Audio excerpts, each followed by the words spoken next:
সেটাকে চেনে না। নতুন দল না হলেও অনেক পুরানো দল, ব্রিটিশ আমল থেকে দলটা আপনার রাজনীতি করে।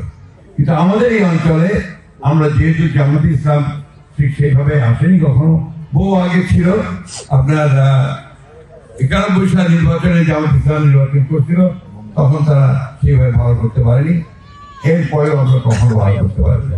পার্থক্যটা হচ্ছে যে বিএনপি একটা পরীক্ষিত দল, 5 বার সরকার চালাচ্ছে, এবং সরকার যখন চালাইছে বিএনপি তখন সুনামের সঙ্গে সরকার চালাচ্ছে।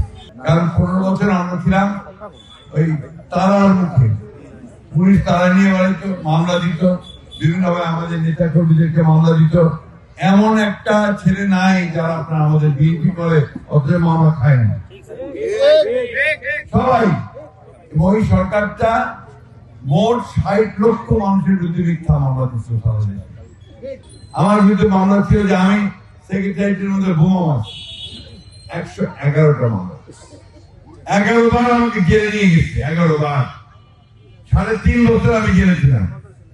আপনারা জানেন আমাদের উপর দিয়ে অত্যাচার গেছে। আমার নেত্রী দেশনেত্রী বেগম খালেদা জিয়া তিনি 6 বছর জেলে ছিলেন।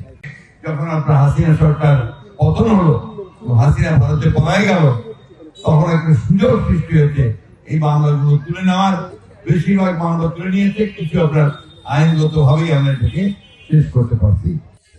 আগেকার সেই ফ্যাসিস্ট বাহিনীর যে সরকারের যে লোক ছিল, তারাই এখন আবার মিথ্যা মামলা দিয়ে আপনাদের হয়রানি করছে। এই ধরনের দুর্বৃত্তায়নের সঙ্গে, অপরাধের সঙ্গে যদি কেউ জড়িত থাকে আমাদেরকে বলবেন, আমরা সাথে সাথে তার বিরুদ্ধে ব্যবস্থা নেব।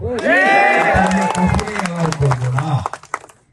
আওয়ামী লীগ যে কাজ করছে সেই কাজ আমার দলের লোককে আমরা করতে দেব না বলবো। আমি বিশ্বাস করি তারা করেনি, তাদের মধ্যে নিশ্চয়ই আপনাদের সঙ্গে করবে।